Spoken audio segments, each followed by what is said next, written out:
Hello, everyone. Welcome to the Last Drop. I am Chris. Surreal moment of the weekend starting now. How is my audio? Because obviously that's the main thing when we do these, isn't it?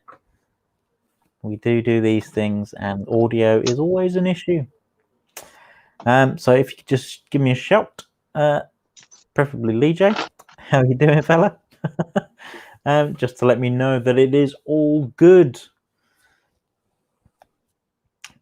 Freddie, the Whiskey Pilgrim, is here. Hi, Freddie. How are you doing?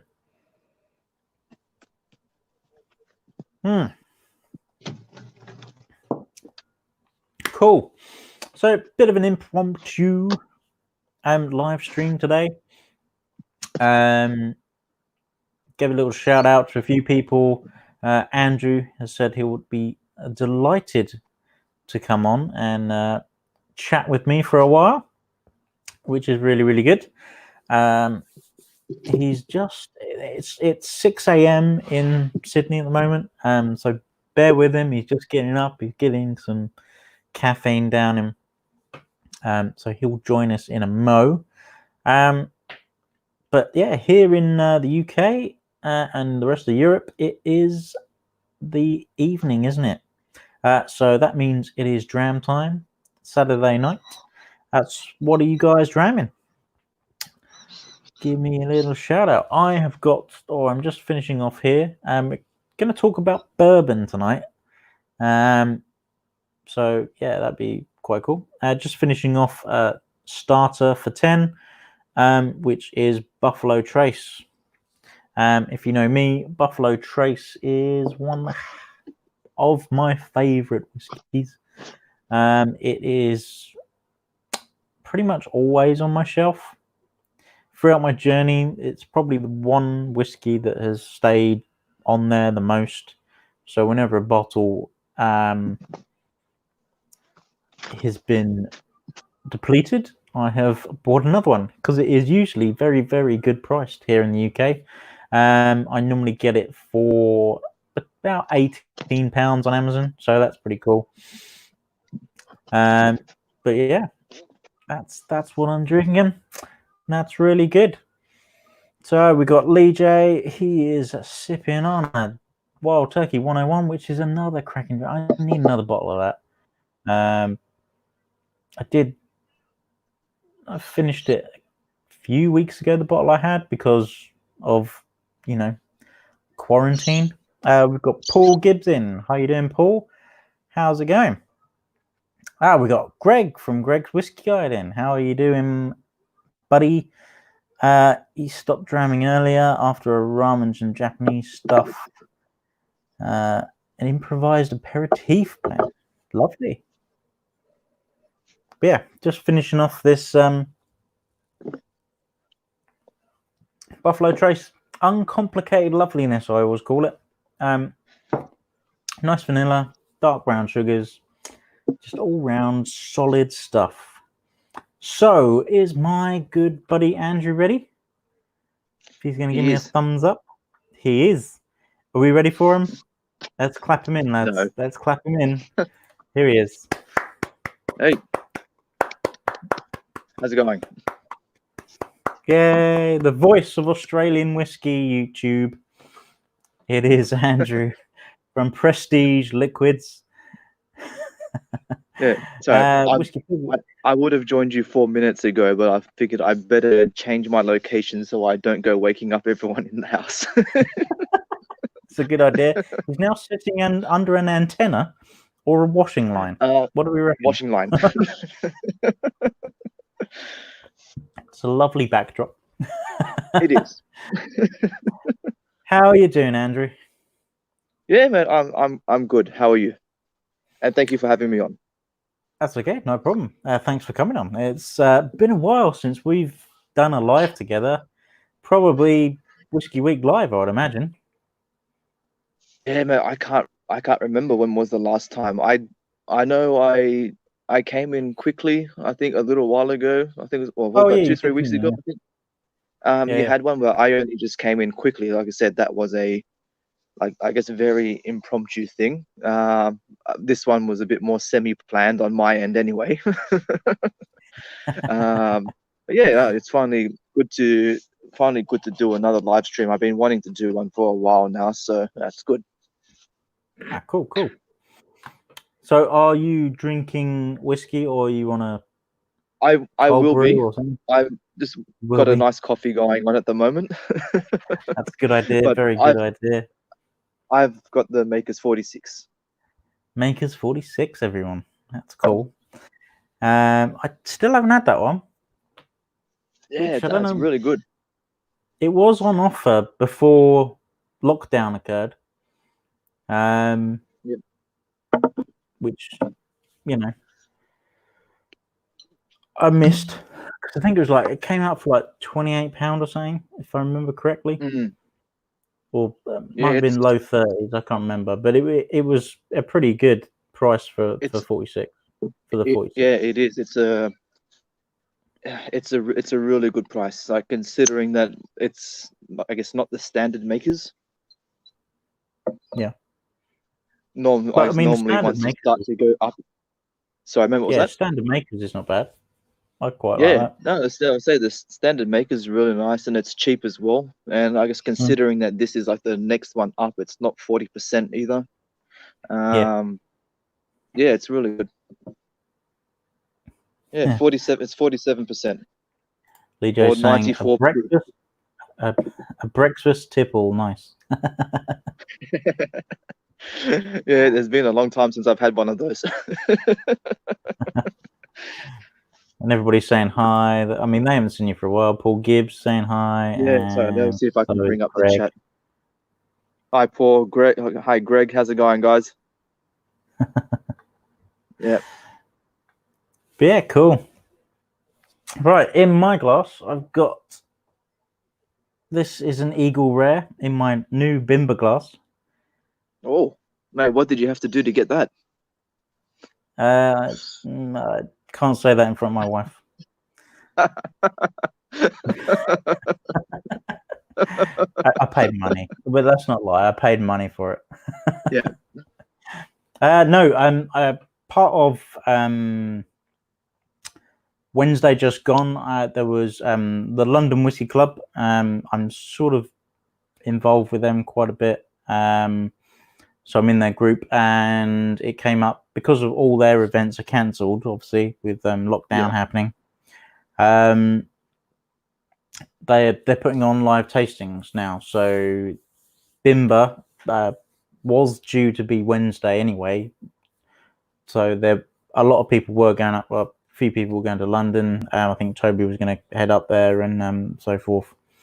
I probably wouldn't have gone, but the opportunity arose to join this tasting. Now, I think it was sort of silly cheap, but they sent 5 samples. They're all unreleased stuff compared to before. Then 3 bottles. One had their grain in, one had their crushed grain, and then one had their yeast. So we went through all their processes, smelling and looking at what then happened.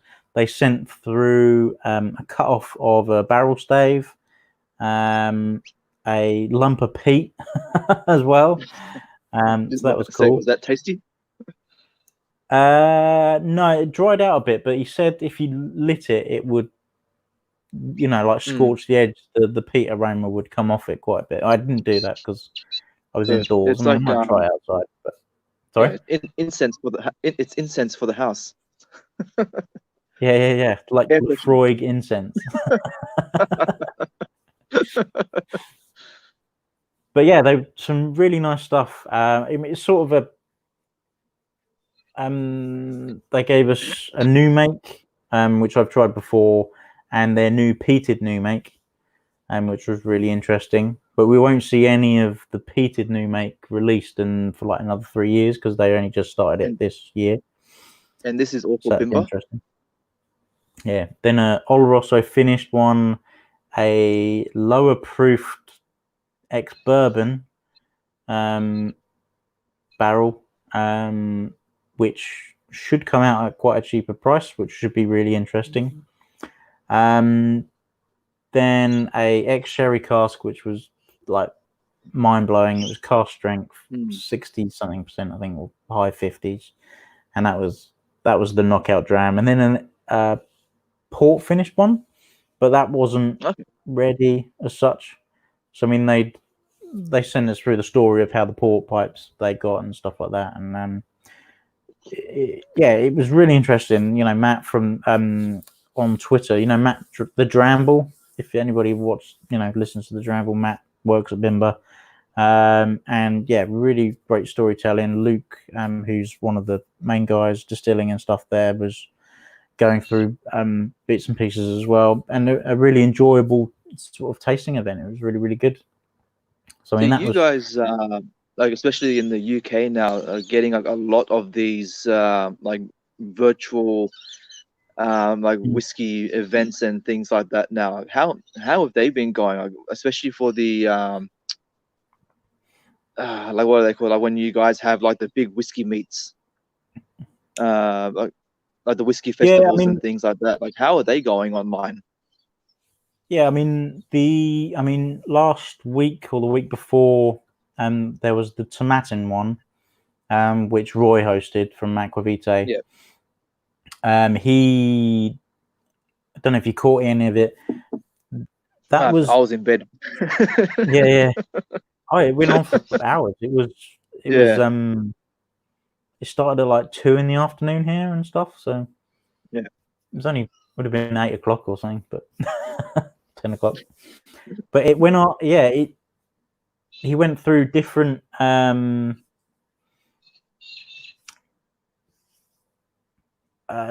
went through different distilleries. They had Kilkerran there. That was interesting actually, because Kilkerran are going to release a 16-year-old soon. Oh wow! October time, September, October time. Kilkerran are going to release a 16-year-old. Did they actually have a sample? Did they actually have a sample of it for them to try, or? No, this was the thing with the one that weekend. That it was good because everybody was there. It was like 800 people in the stream, in the chat, Wow. which was immense. Not as I watched another video the other week, completely different topic, but or different genre of video, but they had 1,500, 2,000 people in the chat. You couldn't see it. It was gone, absolutely gone, just off and gone. No way. You'd have to have it. You would have to have at least like 50 moderators in that thing just to try exactly, and get. Like it's that's just mental. But yeah, the Tomatin thing was good because you had different distilleries. Everybody was asking questions. Roy put the questions to the distilleries and stuff. But it was, it was banded as like a virtual whiskey festival, but it was almost just a virtual thing. Now Somerton Whiskey Club, they're actually doing a virtual tasting at the end of May. So you pay for your ticket as such. They're then sending out drams, mixers, snack samples, quite a range of stuff to you.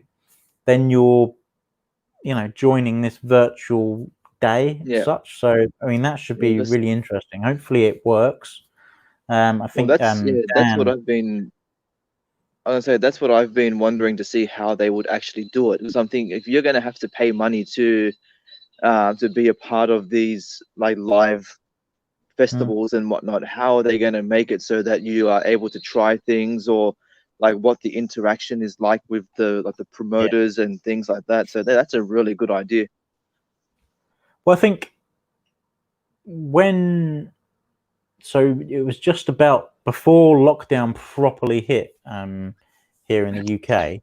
That was the week that I had my sort of virtual tasting. That was like, maybe you'd argue it was the first one, last drop first.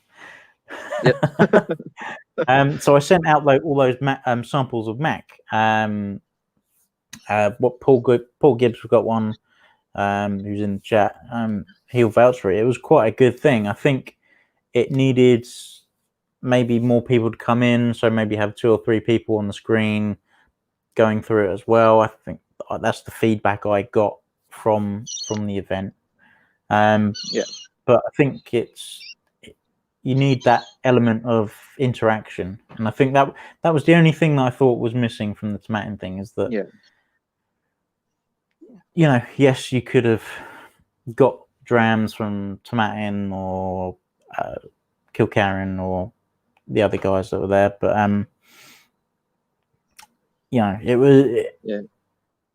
that was missing. But there's lots of, London Whiskey Club are doing loads. I've got an Artful Dodger, which is an independent bottler, next week, hopefully, if it comes in the post.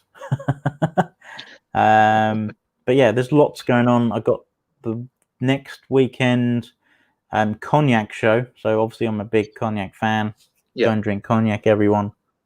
They've got one. They've decided to do that. I'm slightly miffed because I think it's a bit late in the day, because it's next week, and they only just released it like Friday, just gone. So it's a lot to get out quickly to get it to everybody, But you think with these types of things now that you'd have to put a bit more planning into it and try and send things out a bit sooner, I guess. Yeah. That way, you see, I guess there's always something that's going to go missing in the mail, and the last thing that you need is for somebody who's meant to have like a tasting set or something like that not be able to do their tasting.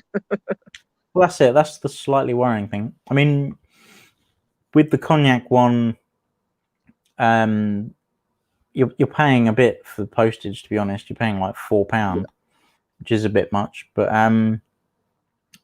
whereas look, that Bimber tasting was ridiculous. I think it was dirt cheap, and it set the bar, and I don't think many are gonna get to it. Yeah. But I mean, is there not like nothing like that happening in Oz?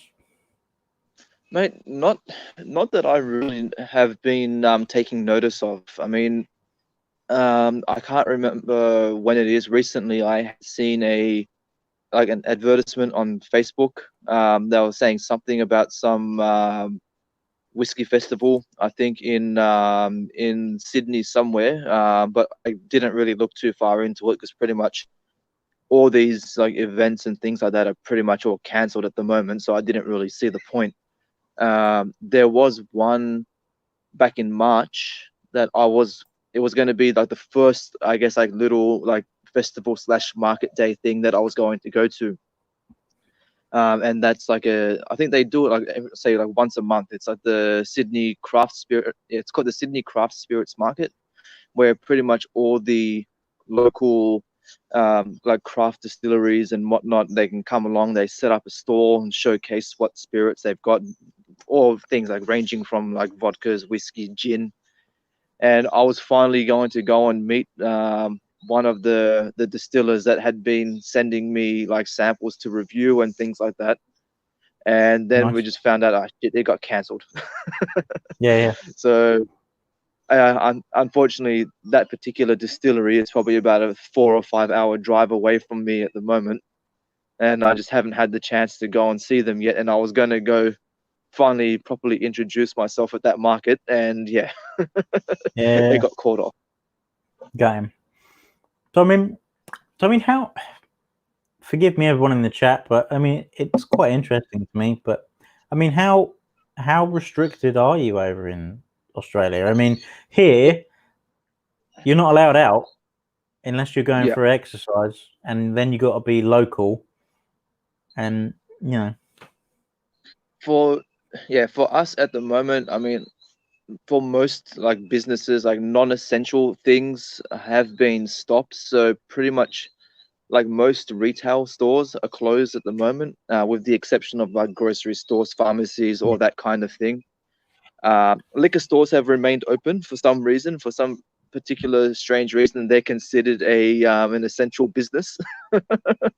So yeah, liquor stores at the moment have stayed open, but as far as being able to go out and doing things, mate, it's pretty much up to us. It's more of like a self-isolation, rather than a forced like quarantine at the moment. So we're still able to go out, really pretty much the same thing to a certain degree. You are only supposed to be going out for things like the doctor or exercise or grocery. Pretty much go and do what you've got to do, come back home. But we're not really in a forced lockdown, especially when you compare, say, to other countries where you go outside for 5 minutes without the proper documentation and you're thrown in jail. What about like schools? Are they shut or are they? No, schools are still currently open at the moment. I mean, they are on vacation right now. But even with that, it's one of those things. They should be closed, but they've kind of left it up to the parents' discretion. Most parents are choosing to keep the kids home from school, and as far as I know, like they're just doing homeschooling, or the schools are arranging to do like online classes and things like that. Crazy. Yeah. I mean, here it's I mean, another 3 weeks. It's very, very bizarre, very surreal. Yeah.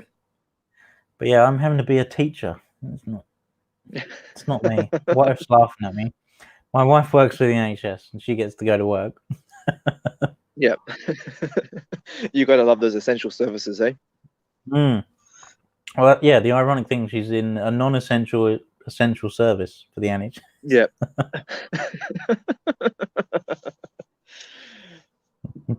Well, I guess all you have to do, I suppose, I guess when the missus isn't home, is just when you're starting to do the teaching, you'll be like, okay, kids, this is whiskey. Now let me explain to you the distillation process. Yeah. Well, that's not a bad show, actually.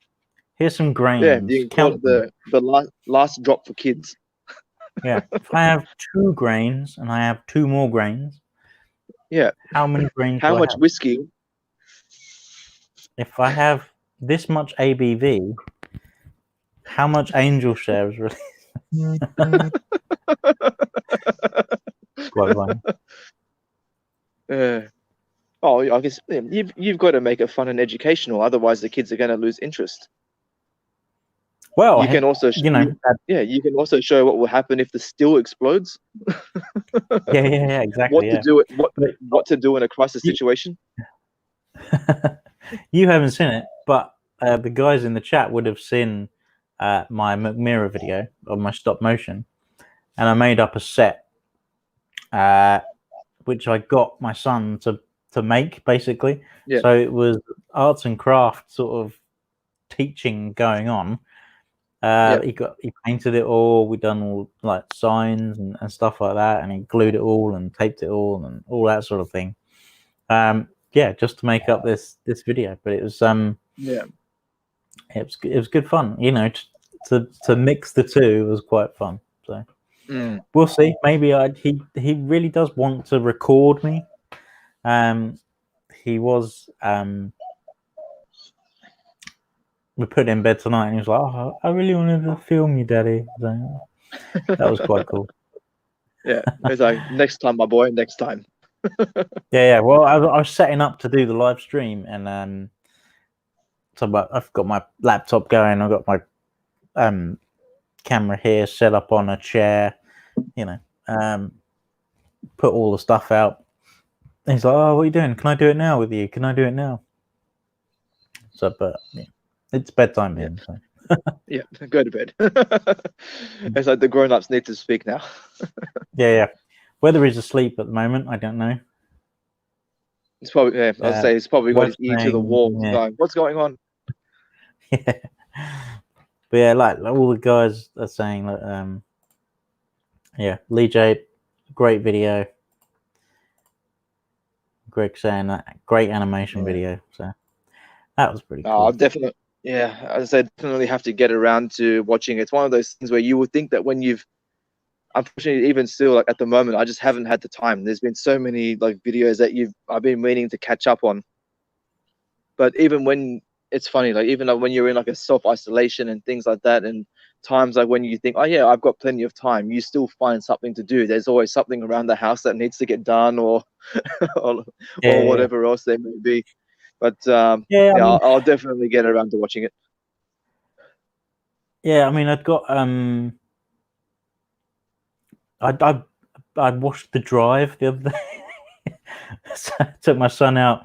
We got a double drive out the front, and we got the pressure washer out and washed that down and stuff. And that took like 3 hours with his help, which is slightly painful, but probably would have only taken 1.5, 2. But with him, it was a bit longer.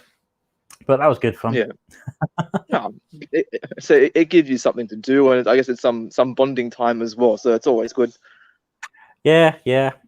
My wife's saying that he's very much what's Daddy doing and stuff like that now. So that's quite cool. Yeah. Well, I don't remember it. Obviously, there's like we've got like family pictures and things like that. But apparently, like when I was a kid, about I don't know, maybe 2 or 3 years old, like when my dad would go out mowing the lawn, apparently I used to have this old toy like plastic lawnmower. So when he would be out mowing the lawn, I used to be out following him with my little toy lawnmower, following him around the yard. Apparently, the neighbors used to come out and watch. That's cool. Yeah. So let's get back to whiskey. Yeah, because that was nice.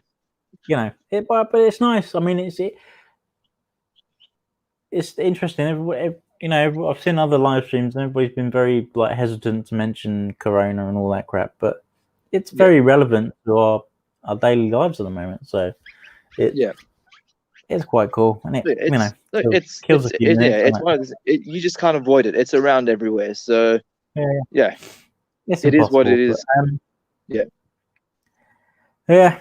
So Maker's Mark 46. I know that's one of your favorites, or one of the ones that I remember you being very enthusiastic about on social media and things like that. So I mean, from a bourbon point of view, is that Epiphany whiskey one of your Epiphany ones? No, I wouldn't go that far. I mean, it is really nice, but I wouldn't go and call it an Epiphany whiskey. For me, this is just a really good, I guess, everyday sipper. It's got a lot of good flavor to it, but it's not going to it's not going to challenge you all too much. It's one of those ones that when you find you've had a hard day at work or wherever you've been, you come home, you pour something reliable, you can sit down and relax. It's a very just easy whiskey to drink. And like I said, one of the best things about it is that it's quite affordable. Yeah, so it's the same with Buffalo Trace. Yeah, good stuff. Can't go wrong with it. Yeah, I mean, Buffalo Trace for me, everybody knows me. Bang on about BT a lot. Not because I used to work for BT, but because of Buffalo Trace. But yeah, I've actually been enjoying Wild Turkey quite a bit lately. I've really been enjoying the rare breed. That was really good. I haven't had that one yet. Yeah, I ended up buying myself another. All right, cool. Yeah, because I mean, pretty much every Wild Turkey stuff I've had. So I've had Long Branch. That was good. It was weird. Yeah, but that was kind good. It's funky but cool. 101. Yeah. Long Branch was weird. I don't know what it was about it, but it was more rye than I thought. It was very strange, if memory serves me. Yeah, plus it's got the I think they've shoved the mesquite staves in it as well, so that's probably given it a different flavor to it as well. Yeah, I didn't really research why it was and what it was and stuff like that, but it's one of those ones that when you drink it, it's like, oh yeah, it's Wild Turkey, but then wait, it's like there's something weird about it. There's something slightly different. Like what are they doing? Yeah, It's like yeah. yeah, I I mean, think what the hell, Matthew Matthew McConaughey must have McConaughey? just stuck his finger inside the cask. Yeah, yeah, yeah. All right, all right, all right. All right. My wife reckons Daniel from Whiskey Vault sounds like Matthew McConaughey all the time. Yeah, I suppose I guess if you just listen to him, I suppose Got that without actually seeing his face, then yeah, southern swang yeah, going on. Right, I'm gonna pour another Eagle Rare. yep. With I mean, Eagle Rare, is that made by Buffalo Trace as well? this is exactly the same mash bill as Buffalo Trace. Okay, yep. However, it is then aged for 10 years. So it's the same juice. They do another one actually, which is Benchmark. Have you ever seen Benchmark? No, I haven't. Yeah, so pretty much down here, we pretty much get most of like the, I guess, you would call it standard or more easily available bourbons. I think, as I said to you before we started, that even Eagle Rare here is quite hard to find. Yeah. So, yeah. Eagle Rare is not too hard to find, but it's quite pricey sometimes. I think it's too bad at the moment, 30 odd quid or something. But yeah, for us, it's one of those ones where every now and then, like you see it, but then it's gone like that. And I think it's for the price is probably well over $100 for us here. Wow. Yeah. So what's that? 20 pounds UK exchange rate. Probably. Yeah, let's not go into global economics. I mean, that would be take your currency and shove it. Yeah, take your Australian dollars and shove them right up your what? Oh man, it's so like it's so bad when it comes to us for like to be able to travel anywhere because you just get rorted on the exchange rate everywhere you go. I think the only place where we can go to where we can get a decent return is when we go to New Zealand. I thought you meant Perth.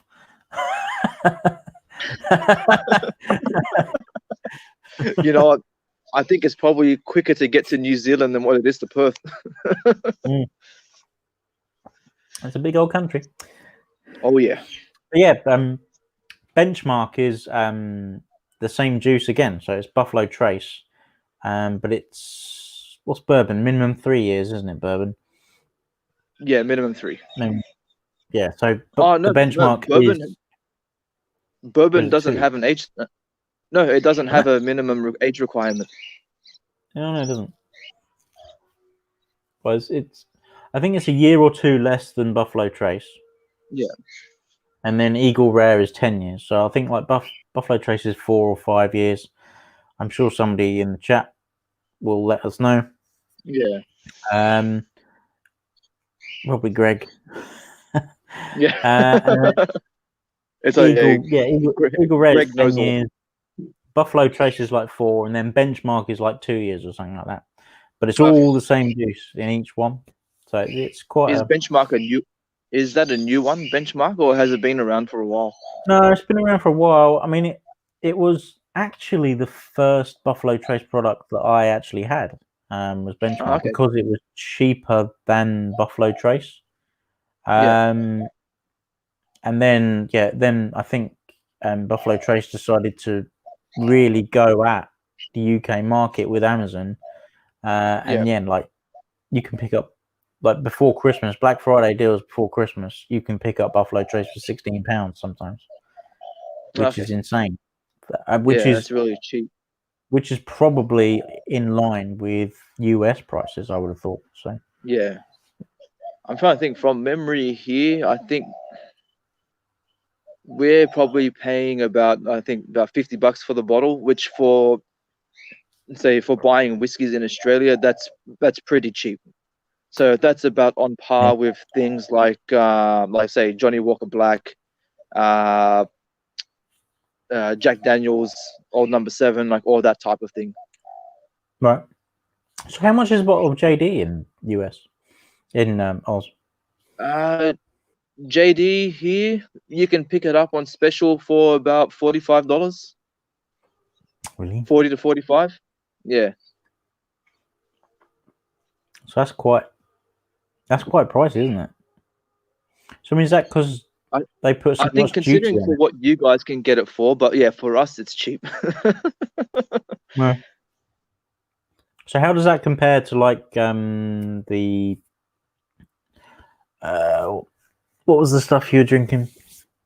The craft stuff you were The drinking? Maker's 46. And I can't. I bought this a while ago. From No, memory, the I paid Aussie about. craft stuff. Oh man, Aussie craft stuff, man, that's expensive. Oh, is it? Okay. There's, we'll say as an example for my last review that I had done. Or I think I posted it up yesterday. That for a 500 ml bottle is going for about $170. So Wow. yeah, so so that's not even a full 700 ml. So you're only getting 500 ml bottle, and that's about Right. $170. But I guess the way they justify it is that they do very small batch releases. Yeah. Most of them, I'll say most of them are normally released at about cask strength or just under. So they're really not watering down the product that much. But yeah, in general, the Australian whiskies are quite expensive. I mean, Right. even Starward, basic Starward whiskies, you're looking at close to about $90 for the bottle. Wow. Yeah. No wonder you just drink Foster's. And the one beer that we have here that you will never see an Aussie drink, ironically, is Foster's. Foster's, yeah, I know. Yeah. Although it was owned by Wolf Blast, isn't it? Ah, mate, to be honest, I've got no idea. What? You lived in Australia? No one drinks that shit. mate, Foster's is for tourists like What, you. even Wolf Blast? No, of course we drink Wolf Blast, but we don't drink Foster's. What's the other one? Carlton, isn't it? Carlton. Yeah, Carlton's one of the other ones too. Carlton is a Victorian one. Tui's is one of the New South Wales breweries. Yeah. And VB. Yeah, VB is definitely a very big popular one. I remember drinking Con, I think, when I was over. But Yeah. Yeah, I haven't had Carlton in a long time. That's one that I actually enjoy drinking in the pub. It's one of those ones that my cousin, he calls it an old man's beer. Nice. Well, that doesn't really compare to anything here in the UK. Like ales here are sort of considered old man drink, I think, because we have like loads of cask ales and stuff like that. But and you guys drink, and you guys pretty much drink them warm or room temperature as well, don't you? Yeah. Or is that kind of going out the door now? I think that's a urban legend or a myth. Okay. The cask is in the cellar, so I mean it's whatever temperature the cellar is, and they're normally pretty cool. So I mean they're not warm, but they're not ice cold like Foster's would be, or any of like the Heinekens or the Continental lagers. They would be chilled before they come out the tap. Yeah. Whereas the cask ales, they're just pulled through on a hand pump usually, and they don't particularly travel well either. So yeah. I see, like here, like if you try to pour somebody, say like a warm beer or something that's like under, something that's over 10 degrees, man, they'll throw it back at you and say, "Look, what the hell is this?" yeah. What the hell, mate? It's boiling out here.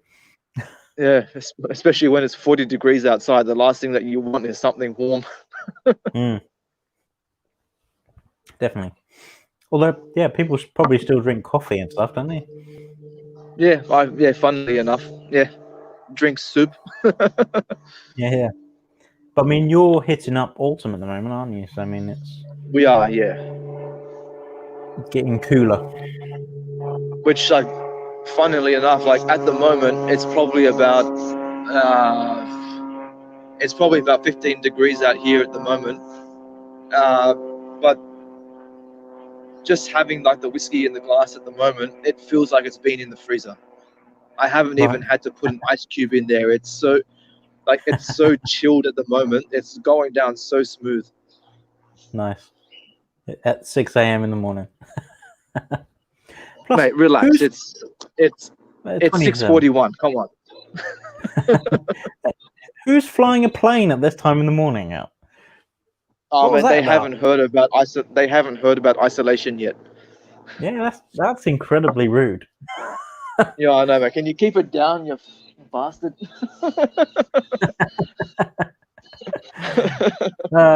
That's enough of that. I swear. Shut up.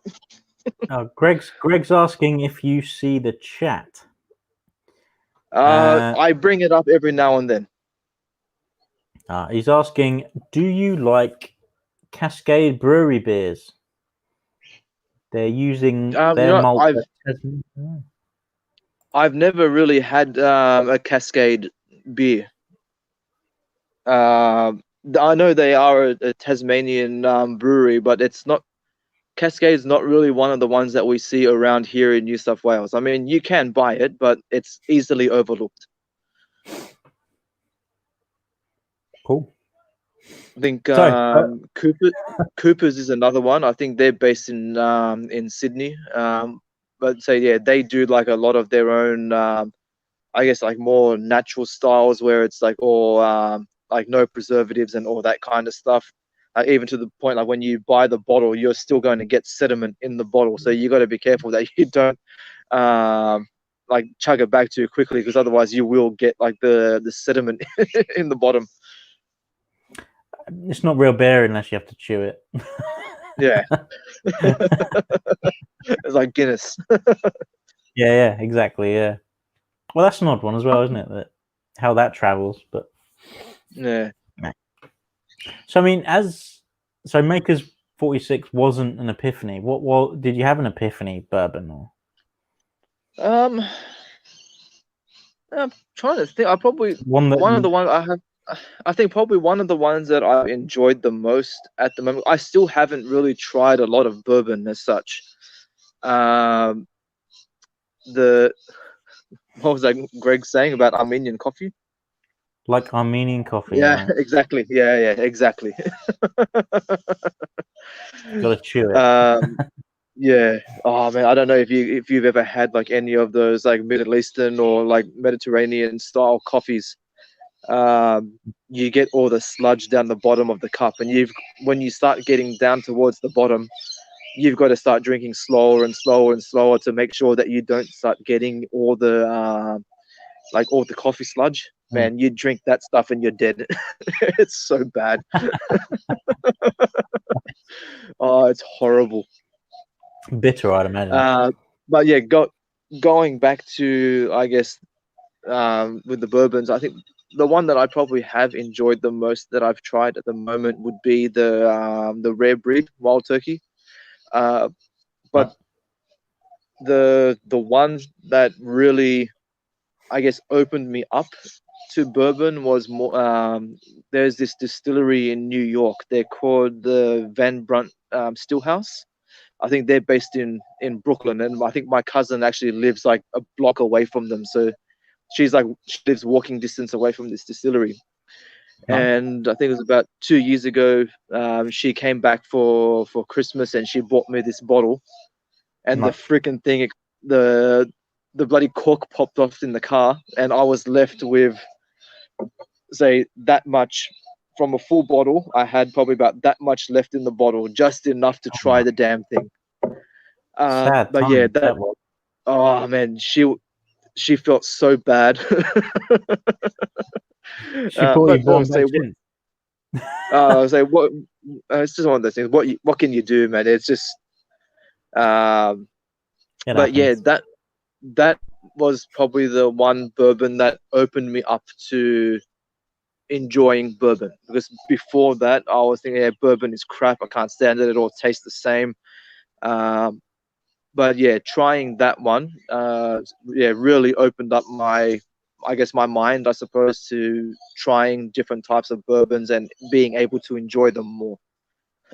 Ah, cool.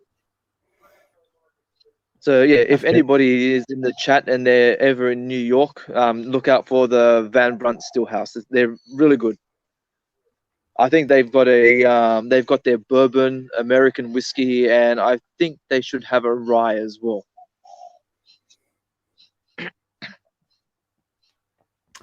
Well, yeah, definitely. I mean, for me, I've been lucky enough to have quite a few bourbons. Yeah, I think, yeah, in the UK, I mean, I whinge about bourbon being stupidly priced here in the UK, but we can get it quite easily. You know, I mean, I can get, for instance, one I've been lucky enough to try is Elijah Craig Barrel Proof. yeah. See, that's one that I've been Yeah, wanting to try for so long, but we can't get it here. I mean, I yeah, think you can exactly. get it online, but it's snapped up so quickly. Yeah, yeah. I mean, I can get it here, but it's going to be 80, 90 pounds. So you're Yeah, looking well over 100 Aussie dollars for it. Well over, I'd have thought. yeah, Don't know what the exchange rate is. I think it's 1.5 or something in it. yeah. I mean, it's something ridiculous. So yeah. But I mean, but then if you go to like the US, it's like sub $50 or something, isn't it? I think Yeah, it's so ECBP. cheap. So I mean, it's just like one of those ones where you think, oh, it's just annoying. But I can get it, and that's I mean, a difficult, you know, for you, isn't it? And it's just Yeah, getting the stuff I mean, because of that import and it, stuff like that. it will be one of those ones that you're going to spoil yourself. It will be a treat. So you've worked hard for it, and you're like, screw it. I'm going to get that. I'm finally going to get that bottle. Yeah. Greg saying Aussie dollars or Aussie dollars. Mate, it's Aussie dollars, mate. Aussie. Aussie dollars, mate. They're Yeah, bonza. mate. The ECBP goes for roughly about 15 bat heads. Yeah, that's true. Yeah. I'd pay that, but then you know that's probably where coronavirus came from. There's Ozzy Osbourne Yeah, eating back. someone should test him. He's probably the only one that's immune to it. Yeah, Man, how yeah. the hell that guy is still alive? I've got no idea. It's incredible. I mean, He's like Keith Richards as well, isn't it? I guess. yeah, Oh, they're alive. man, there must be something in those ashes. I imagine it's drugs. Quite Yeah, likely, it's probably drugs. yeah, But yeah, for me, yeah, ECBP was very, very, very good. It definitely blows your head off. I was lucky enough to get a sample from Luna Aaron as well. yeah. She was kind enough to give me a sample. And I actually gave that sample to my dad, or half of it to my dad. I said, well, I made him try it when he was here, just so I could watch him. And just the reaction you get from people trying ECBP is fantastic. And I think I'm pretty sure I gave it to my friends as well, because I had another sample of that then as well. And just it's the reaction you get from it, I think, that makes it this bottle of wow. Yeah, It's mind blowing stuff. yeah. But then, And I yeah, think I've been probably lucky for enough to people have. who are, oh, sorry, I was going to say, I think it's probably one of those things as well when you consider, especially if you've got people who are mostly Scotch drinkers trying it, it probably breaks their misconception about bourbon, I think. Yeah, I think there's a lot of there's some big bourbons. I think Wild Turkey Rare Breed is one of those ones that tackles those preconceptions of bourbon. Yeah. Because I mean, to be honest, I mean, if you go for Buffalo Trace, even not this particular bottle, but Four Roses, Yellow Roses, Label. Who else? Like the Evan Williams, the lower Evan Williams, the cheaper Jim Beams. You know, they're all Well, those isn't ones at it the lower Evan Williams? I think weren't they also one of those ones that have like a barrel proof version that is ridiculously cheap in the US as well? Yeah, but what And I'm saying since is they like won like the best bourbon or whatever, they've the prices of that have skyrocketed even for the Americans. yeah, but the ones that are at the cheaper end, I find that they're not too dissimilar. So regular Wild Turkey, it's not too different from them, you know. But it's only when you start getting those higher ABVs in bourbon that they really come alive. So I mean, like regular Jack is really quite watery, not a great deal of stuff going on. But as soon as then you have hit single up, barrel. yeah, well, not even that. If you go to like the special editions, which were like 45%, so even that just like extra bit, it just it just comes alive a bit better. And I think that's the thing that I found with bourbons is that as soon as you start hitting those higher ABVs, that's when they open up a lot more. Flavor starts coming out, because the lower ABV stuff is good. I mean, Buffalo Trace is 40% here, but again, 43% in the US, or 45 even. Yeah, and that's one thing that pisses me off so much. I mean, like if you take the standard, say Lafroig 10 for example, I mean we get it here at about 40%, but the Americans get it for like 43 or I think how do you release it that way? You would think that they would just have some standard release and just let it be. It's like the bottle size as well, isn't it? Yeah. So we have 700 ml here in the UK, but all the US releases are 750. Yeah. It's really weird. Really weird. Yeah, I don't get it. It's bizarre. But you say, going back to like what you were saying about the ABVs as well, I mean you are right. I mean even say like the standard what's it called, the standard Wild Turkey, like even say for me it's nothing that special. When I first tried it I liked it, but I'm thinking it's not one that I'm going to get again. But once you start trying the others, whether it be the Long Branch, the Russell's Reserve, Rare Breed, where they start going up that ABV scale, you're in a totally different ballpark there. It's like they've designed the bottom end stuff to be, I guess, mixed with Coke or however you want it. But I guess if you really want to enjoy the flavors of what they can actually produce, you go for those higher ABV versions. And look, luckily enough, they're not really that expensive when you consider the difference from bottle to bottle. The prices are pretty decent. Freddie's asking, have we tried any Balcones? I can't imagine you have. No. No, definitely not. I want to.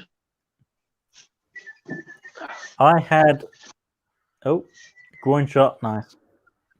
It's like, it's like, yes, I'm a natural blonde. yeah. I had Balcones at the whiskey show, I think. But I also had a sample of Balcones rye from Alan. Hello, it's me, Alan. Oh, hello, I'm Alan. yeah. Tell a lie, Paul's just reminded me. Paul's put up he tried the blue, all corn. Baby blue. That's what I tried at the whiskey show. Cracking nose, like toffee popcorn. Fantastic nose on it. Yeah. Really, really good and really, really nice flavor to it as well. But the rye, Alan sent me a good sample of it. But yeah, just something about it. I really, really like different ryes. Ones that I've tried, but it was strange. It there's something about it that was very, very different, and I didn't particularly enjoy it. So I mean, everybody Do you raves think about. do you think I was going to say? Do you think maybe it's something that has been maybe just too overhyped for you, and you were expecting this, like, I guess, epiphany rye? I think because Whiskey Tribe go on about it, and then everybody else goes on about it. All this grand Texas whiskey going on at the moment. Yeah. I think there's a lot of hype about it in the whiskey tube world. Yeah. Leaping into Scotch a bit, everybody's banging on about Kilkerran 8-year-old. Yeah. Which obviously there's no way you've tried that in Australia. Not yet. I don't think any of it made it over there. If it ever had, I mean, yeah, just buy a bottle. I think whatever they've released is probably on Alan's back shelf. Yeah, probably, yeah. Hello, But, I mean, me, that's Alan. amazing. This is all the Kilkerran that's left. Yeah. But it's a extremely good sherry bombed whiskey. There is that slight hint of smoke going on at the end and stuff like that. It's a fantastic dram. 8 years old. It's ridiculous. But there's other sherry bombs I've had which are almost similar. So I had a Bunnahabhain 11-year-old that was sherried but peated as well. That was fantastic, absolutely fantastic. Yeah. Probably a lot more price-wise compared to the Kilkerran. But then I had Hazelburn Oloroso sherry casked whiskey, and even though it wasn't peated, the sherry level on that was outstanding. Yeah. So I mean, while that Kilkerran 8 is fantastic, I don't think it's. I put it in those sherry bomb categories, and they're all very much similar with the sherry. So yeah, but it's probably one of those things that if you were to put similar whiskies side by side, and considering the price that you would pay for them, you're probably better off to go for the, I guess, probably one of the cheaper ones rather than forking out for that, unless it's something that you really, really want to try. Yeah, absolutely, yeah. And I mean, the price point of the Kilkerran is what it drives it, I think, because it's such a good whiskey for the price compared to others. But then the Hazelburn, it is actually affordable. Sub £50, because I mean, I don't buy anything over £50. Wow, yeah, I'd say that's pretty good then. Yeah, but I mean, it might even have been sub £40. No, it wasn't that, no. But it was sub 50. Yeah, so we'd probably be looking at, for here, we'd probably be looking at about, say, 90, maybe to 110 for it then. Worth it though.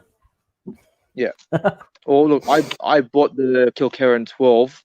I can't remember how much I paid for it. Look, it was pretty pricey. But yeah, I remember that being absolutely incredible. I absolutely loved it. Unfortunately, I finished it before I had a chance to review it. that was before the YouTube days. It's up there on my side. I mean, that's silly as well. I mean, Kilkerran 12, I can get for. I think I picked that one up for £35. So I mean, a silly price for such good whiskey. Very good whiskey. But I mean, from the bourbon, I mean that, you go back to that bourbon sort of thing. It's trying to find that balance, especially for me, between listening to all Bourbon Night and obviously Whiskey Crusaders, which are going live in about now. And all those guys like Mash and Drum, Jason Mash and Drum, and Eric Waite and Scotch Test Dummies, and all those the bourbon coming from the US in WhiskyTube is, I don't know, is it biased? I don't know. It's a bit odd, Yeah, well, look, I guess the thing is, for them, it's a lot more easily available. So Yeah. when you consider that you've got all the, especially, I mean, look, there's so many bourbon channels. There's heaps of them, and there's going to be so many of them that will try those bourbons, or they have access to it. So they're going to try it, they're going to review it, and if you've got, say, like 100 or 200 different bourbon channels telling you that yeah, this is a fantastic bourbon, well, then it's going to sell. I wouldn't say it's more so biased. I think it's just more so that they have it available and they can get it easily, and we're left with like the white label stuff. Yeah. But I mean, I think they have. I don't think it's. I still feel that they have access to the Scotch more than maybe we do. Have access to Yeah, the bourbon.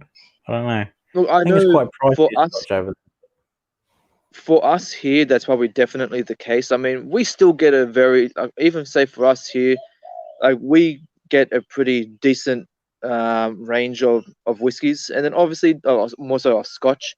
But then depending on what you want, I mean, you really need to shop around. I mean, there usually are websites that can get you like the harder to find things.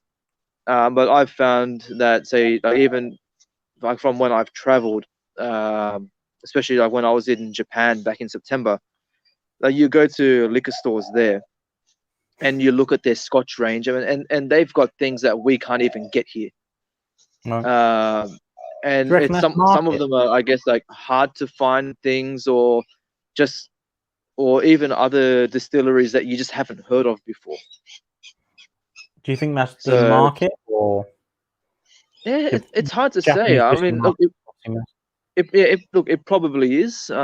Maybe they found for some reason those types of whiskies are probably better suited for that market, or maybe they're just wanting to, I guess, try and break out, and they figured they'll see how they go, I guess, in the Asian market.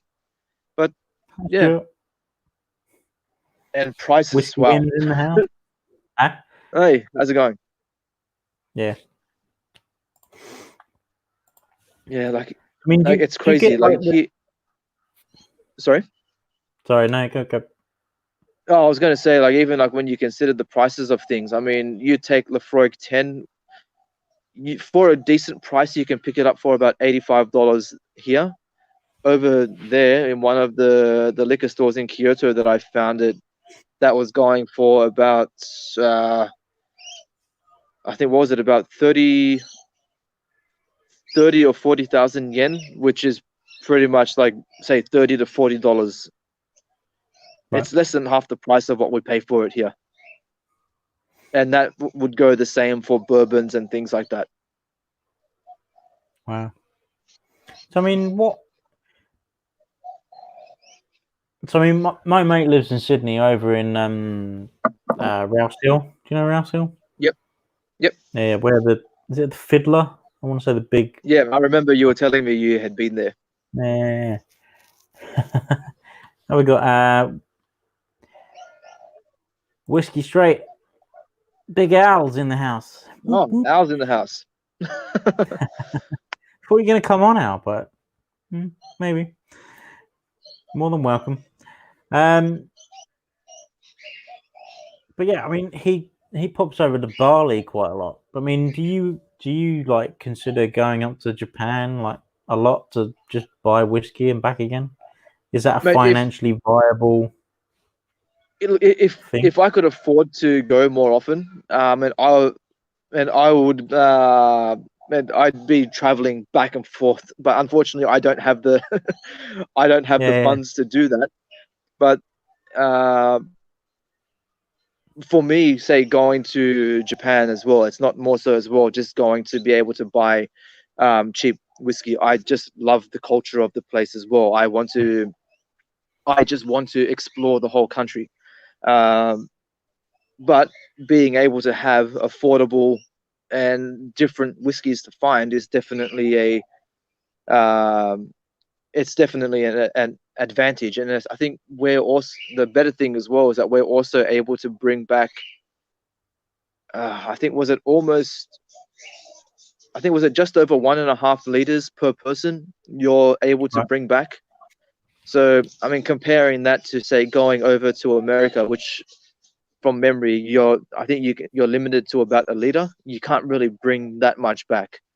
So it does make a bit of a difference. So it's one of those things that if you're going with a group of people or you have extra people with you, then you can bring back quite a decent stash with you. Yeah, I mean, before lockdown, we were actually going to be heading to Florida in the summer, but Yep. that sort of fell through anyway. Before Why? we were going with my family, but like not everyone in my family, but my two sisters and their partners, husbands, my mum and dad, my aunt, so and then me, wife, and Seb. So we're all going, in this, in a big house, going to Disney, all that sort of thing, doing a big thing. But everybody just had circumstances that just didn't work. Just things popped up, and it was just, it just wasn't the time. We'd sort of planned it since like back end of last year, but it just didn't work out. But I mean, looking now, I mean, my wife and I have been talking, and if like the lockdowns like dissipate like quite quickly, I mean, we might go anyway, because it's like 400 quid for a ticket flight wise at the moment. It's pretty good. It's like half the price. It's one of those things that I think traveling is always one of those things that if you can afford it, definitely take the chance and go for it, because I think just the experiences that you have, it's just so different to staying at home. I mean, it's always one of those things, unfortunately. I mean, I could come to the UK, for example, and I can come to you and be like, oh, have you been here? Have you seen this? Have you done that? But you never explore anything within your own country. You always want to go somewhere else. Oh, yeah. It's, and I guess the same thing goes for me here as well. Yeah. I mean, here in Brighton, in the UK, so in the city I live in, we've got a place called the Royal Pavilion, which a few of the guys in the chat will know. And I've lived in Brighton for my life, which is nearly 40 years. And I only went to the Royal Pavilion about 7 years ago. Yep. I'm looking at my wife over there. No, we didn't have Seb, did we? We did have Seb. So 4 or 5 years ago, apparently. So yeah, that was the first time, and I'd never been in there. And it's one of the main attractions for the city, which is very strange. And we got Max in the house. We've got... Oh, wow! Ear whiskey himself. Where you been? Bring him on. Loved up, I think.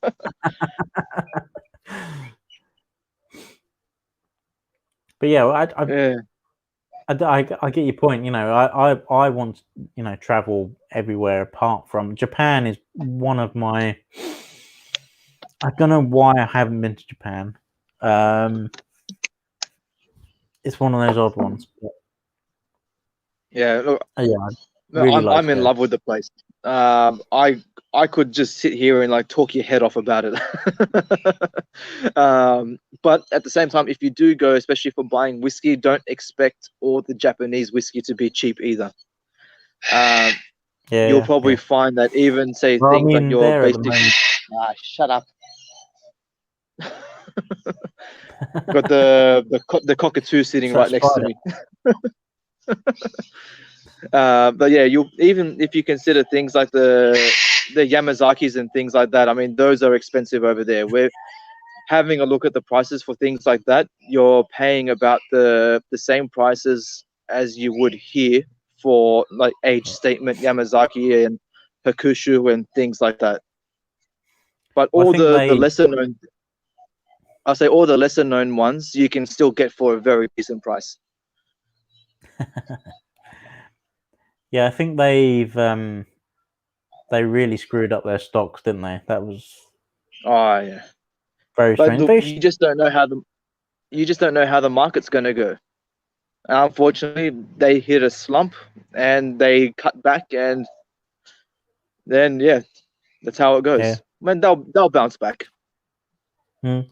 Hopefully. Yeah, no, A it few all years takes though, time. it'd be like another 10 years time, won't it? That everything Yeah. will sort of maybe slip back into what it was, but we'll have to wait and see, I think. But Well, you never know. Hopefully, in that time, maybe Australian whiskies will start to take over a bit more, and then hopefully they may be a bit cheaper for us here as well. well, I think it's from a global point of view, it's definitely something that's going on. I mean, you've reviewed a few craft distillery stuff going on, but you got that Sullivan's Cove and Starwood are starting to really push into the Yeah, international market, I think.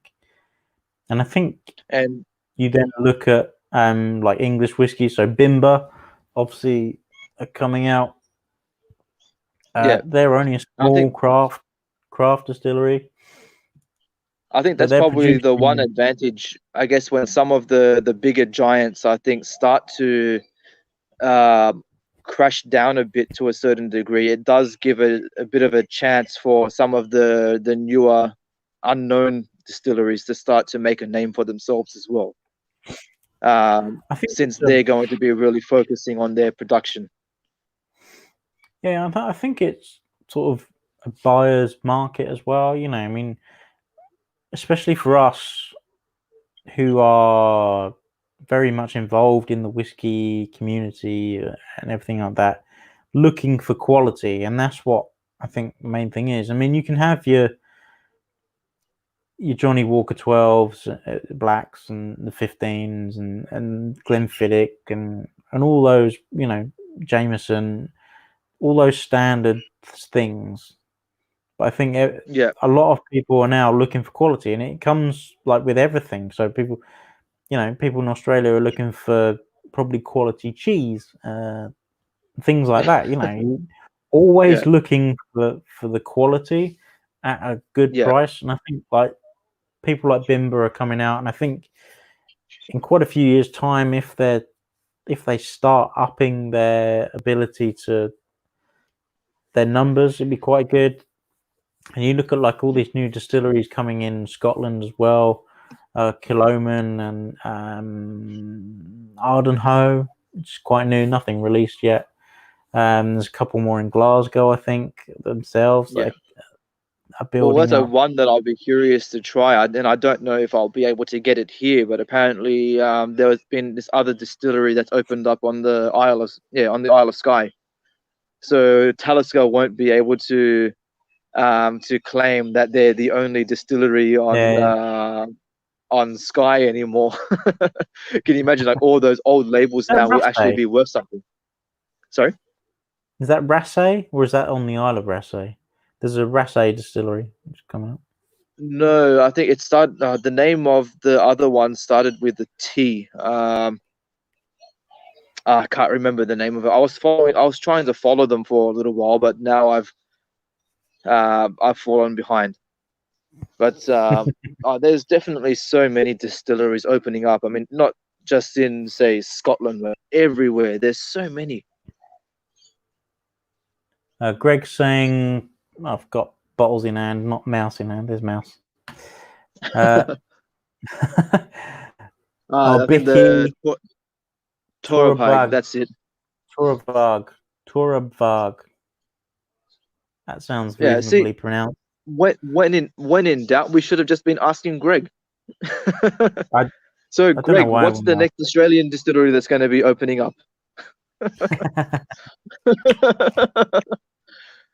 Well, I That's was like, mean. mate, I reckon because you really enjoy, I think, yeah, you really enjoy rye whiskey, and That's one what of that the is. say, oh, what have you got there? This is quite interesting. But finish your story. I almost bought the bottle out with me, but it was just too much in a hard spot. But one of the Aussie whiskies that I reviewed recently, the Archie Rose Rye Malt, that's a malted rye Australian whiskey. Man, bloody hell, it is so damn good. I reckon that's one that if you had a chance to be able to get it, you would really enjoy it. And the funny thing is, when I did the review for it, normally if I'm going to do a review, I'll just grab the bottle off the shelf and I'll just start pouring and be like, yeah, this is the notes that I'm getting and whatnot. This one, I thought, I better try and get a little bit more factual with it, try and find some more information. Jumped on their website and found out that they had won the World Whiskies Award for Best Rye Whiskey for 2020, and that's an Aussie one, making rye whiskey. So yeah, well, this bloody beautiful stuff. This is interesting.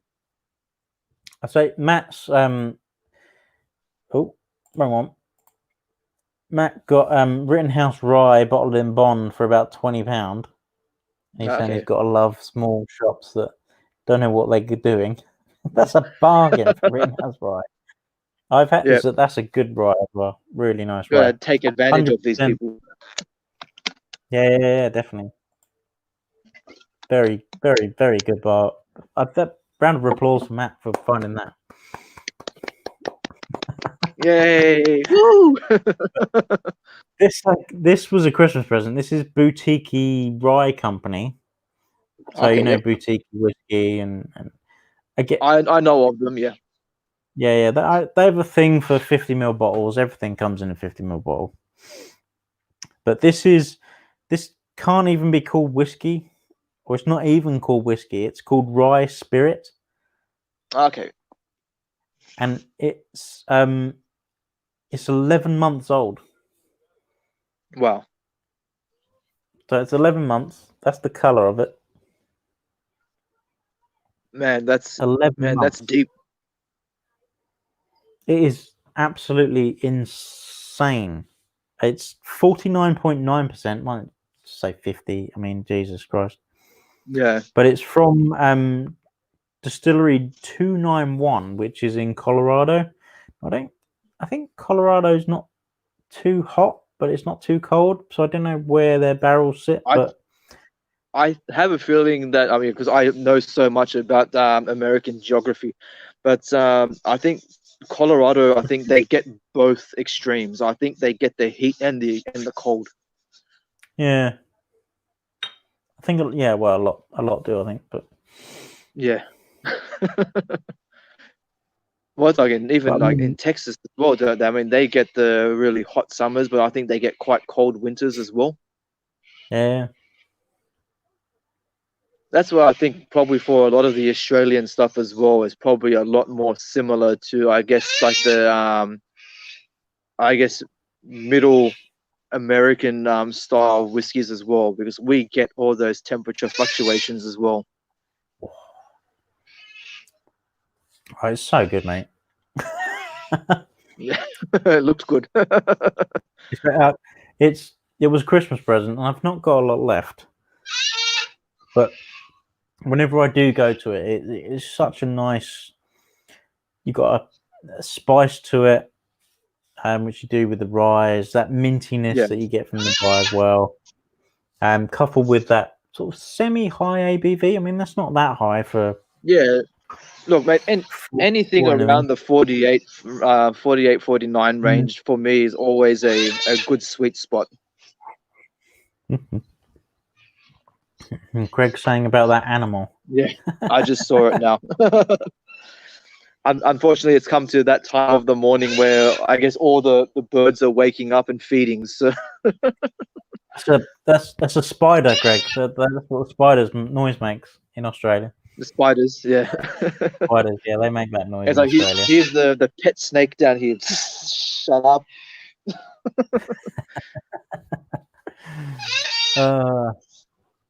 It's weird though. You could go and find a redback in your garden right now, couldn't you? I would say at this time it'd probably be a bit hard to find them. You don't really see them much in the winter. But yeah, definitely in the summer. I mean, where I'm sitting now would be a perfect spot for them. Yeah. Yeah, but they will be somewhere a bit warmer at the moment. But yeah, fucking redbacks, everything. Have you ever been bitten? No, luckily not. No? Man, we've got so many things that can kill you here. It's ridiculous, and they're so small. Yeah. But luckily, we've got things called like anti-venoms and things like that, where I think the last time somebody died from, say, something like a redback bite, no one can remember. See you later, Matt. He's off. See you, Matt. Bye-bye. Thanks for popping in. Appreciate it. Yeah, my mate got bitten on the elbow by a redback. Yeah, obviously straight into hospital. They made him sweat it out. Oh, okay. They were like, because the anti-venom's so rare, I guess. I think it's quite rare, obviously. It was only if he dipped that they would have administered it. So literally, they just made it sweat it out. He said it's one of the most painful things he's ever endured. Yeah. Worse than childbirth. Yeah, I've heard. Well, so is the man flu. So, well, I remember, so keeping on the whole spider thing, I remember a few years ago, one of my old supervisors at work, he was saying he used to work for I guess for Telstra. They're one of our like telecommunications companies. And normally, like you'll see, like along the roadside, there's normally these like little pits, like access pits for the cables and things like that. He had to do some work in one of those, and yeah, he was saying they had lifted up the slab that was covering the pit. He didn't realize he put his hand down in there, and there was just like a massive like redback nest. Yeah, he got bit. Oh. Yeah, apparently that wasn't pretty. Like he said, it was very painful as well. Yeah, I mean, well, yeah, I used to work for BT, so British Telecom. Yeah. And yeah, I was down in the UK equivalent of those pits. Yep. But all we had is rats. Oh, okay. And a thing called Will's disease, which is and the plague. Did you have that there as well, or leptospiritis or something? I think Will's disease. Will's disease is easier to say. Yeah. So you had to make sure that you washed your hands and stuff like that, and put your alcohol gel on. That was before COVID-19. You know, we were. How did we get by? How did we survive in those days? World, you know, pioneers, BT of personal hygiene care. You know. Yeah. Well, I remember a while ago, my uncle was telling me the story where they used to live before. Like they now this is the pet one that's going off at the moment, and now the wild ones are flying around as well.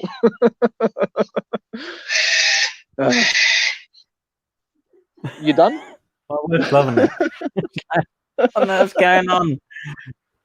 But yeah, they had an old outhouse, like the old like outdoor toilets, and yeah, one day like he was saying that he had gone to use the bathroom, and all of a sudden all the people outside started hearing this screaming. So they all come running in, and they realized that there was this massive brown snake wrapped around the toilet bowl.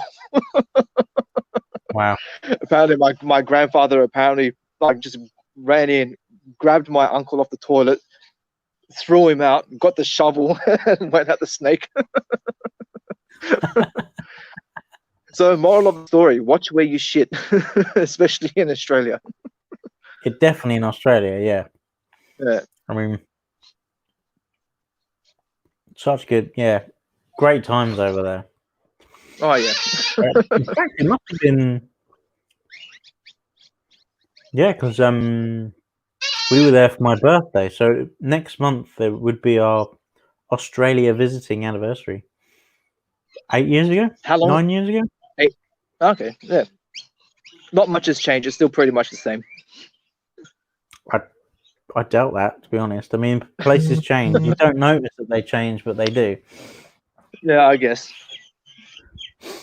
I mean, my friend from school, he lives in Canada, in Vancouver Island now. Shelter Point Yep. is a Vancouver Island distillery, which is receiving quite a few plaudits here and there, now and then. Quite unknown. Go and check him out. But yeah, he no idea. Can't remember what I was saying. Places change. Send him a few pictures of like the local area, because he lived here for like 20 odd years. Seeing the local area and then how much that's changed. Their whole family emigrated over there, and just seeing like after 2 years how much difference there was in the local area is quite odd. You don't notice it, but people that go and then come back, they do. Yeah, so it's always one of those things that when you're around the same thing time and time again, like I said, you're oblivious to it all until somebody points it out. Like, then you're like, oh yeah, I mean, I didn't even see them put up that street sign. Yeah, where did that Starbucks come from? Yeah. No, I'll say bringing it back to bourbon. Have there been any others that have just absolutely like blown your mind at all, or?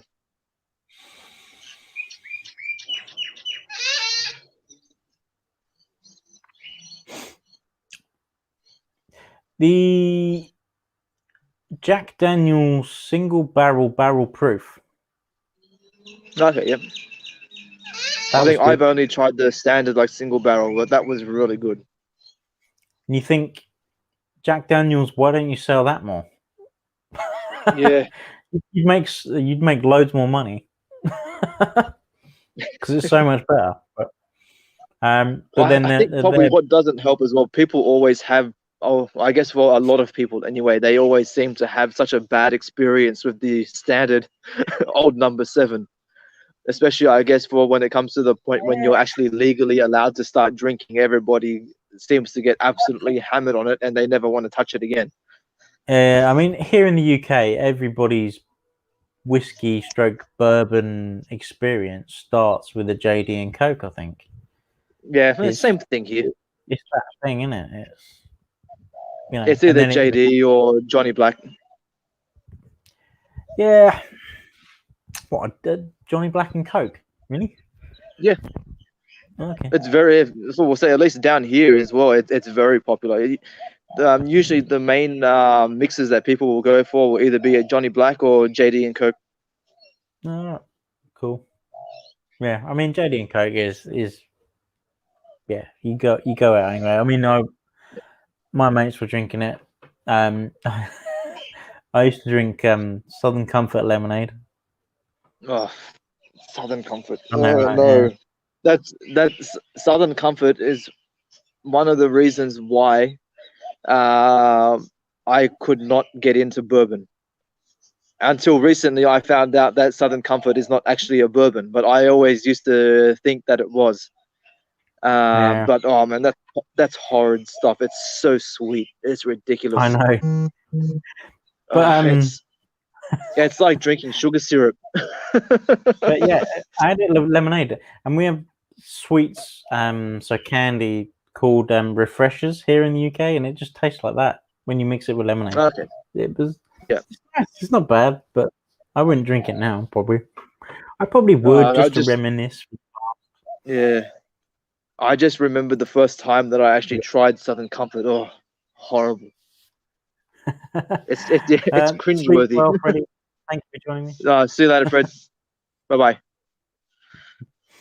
Oh yeah. Yeah, it's all right. It's not bad, but you know. Yeah, unfortunately, yeah, Southern Comfort is one of those ones I think single-handedly turned me off drinking bourbon for such a long, long time.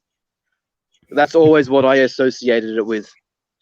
I Yeah, think if this is what bourbon tastes like, then I don't want it at all. You can have it, keep it, keep it away from me. yeah. It's crazy, isn't it? I mean, the times I try stuff. Yeah, ECVP was like not so much an epiphany, but again, before, like going back to earlier, that we were saying the much hyped whiskies. So I mean, that was one that was very much hyped and very much blows you away when you try it. Yeah. But I think from a flavor point of view, ryes are definitely not so much. I think I had Bullet Rye was probably my first rye. Yeah. In fact, it wasn't. It was Wild Turkey Rye. Okay. How does that compare to, like, say, the standard Wild Turkey? Because like at least say the normal, I guess, Yeah, Wild Turkey ranges. I mean, you do have like a decent amount of rye in there that you can notice it. Is there a yeah, big they're difference quite that you've high. noticed from the Wild Turkey rye in comparison to the standard releases?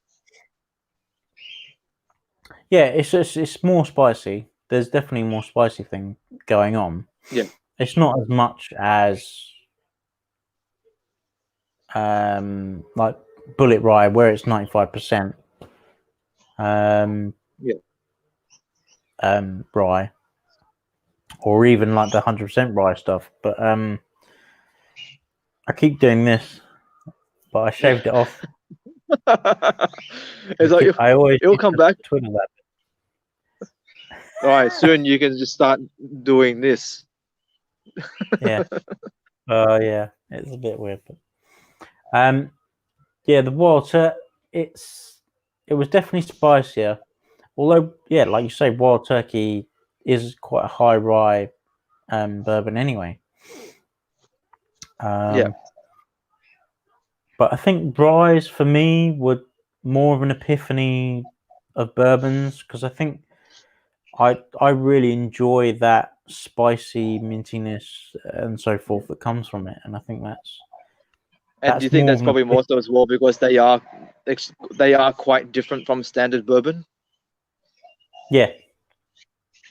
I think that where that comes out is much better and feels for me. Yeah, definitely suits my palate more than anything else. So Yeah. And then you can go the other way and have like Canadian rye, which isn't even rye at all. yeah, I mean they don't have to be rye. The majority are, I think, like quite a lot of them are. Yeah. So I mean, lot 40 is a great rye Yeah. whiskey. That's I've supposed had to be absolutely incredible, the Lot 40. the cask strength is supposed to be fantastic, absolutely fantastic. Yeah. The regular one is very very good. I mean, I don't think Paul's in. I think we've only got Greg and someone else in, which probably me. But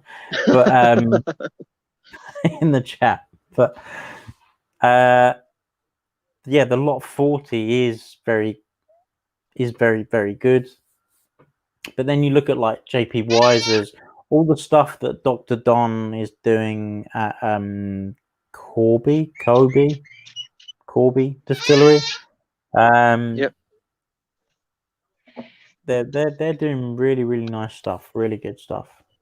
And then I don't think their ryes are quite, the rye content's quite high in JP Wiser's, but definitely is in Lot 40. I think it's 100%. So Yeah. it's good stuff. I mean, it's endless. There's so many different things to try. Sometimes you don't even know you don't even know where to look sometimes. I mean, I can go to like my local liquor store and you look at the selection of what they've got, and it's always You love that sorry. bird, man. What do they say? Don't work with kids and animals. Yep. Yeah, there's like unfortunately we always kind of fall into the same like habit of always going for the same thing all the time. And like you can look at the shelf and you see there's so many options to choose from. You just don't know what to go for. But then unfortunately you run the risk of disappointment. Yeah. Greg saying show the birds on camera. The bird. Bird. Hold on a second. Let's see if he's gonna.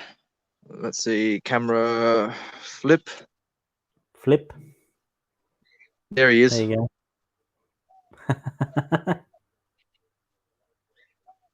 Probably don't want to get too much closer than that because otherwise he may start losing his shit even more.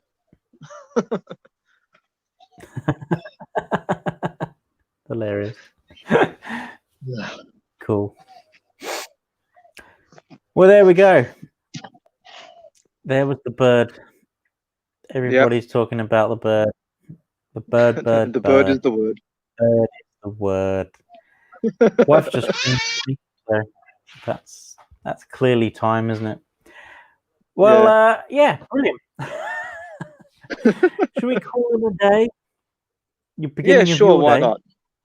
Yeah, and you watch your attitude next time. Yeah, bloody smart ass. Did you see my parrot video? Yeah, I did. Dawley's rum. Try Dawley's rum 12. Any Dawley's would be really, really good. Really worth checking out. Yeah. Cracking stuff. But thank you, Greg, for watching. I really appreciate it. You're good pal. And imagine a lot of people will watch this on the replay.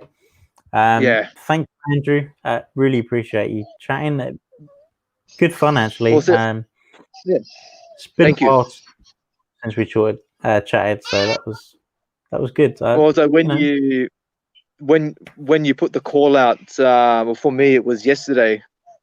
I'm thinking, should I? Shouldn't I? think it's going to be early. And I thought, screw it. No, I haven't done a live chat in a long time. I'm going to do it. So I'm glad that I did. It's been fun.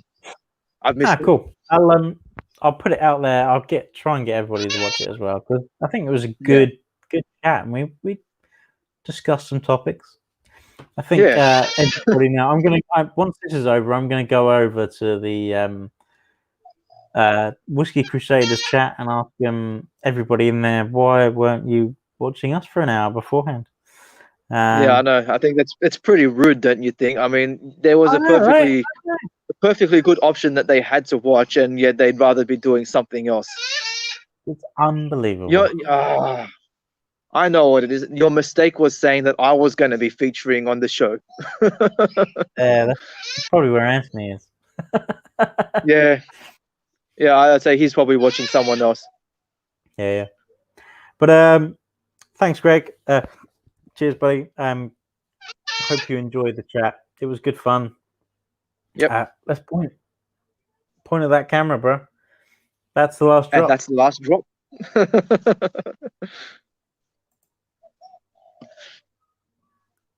End.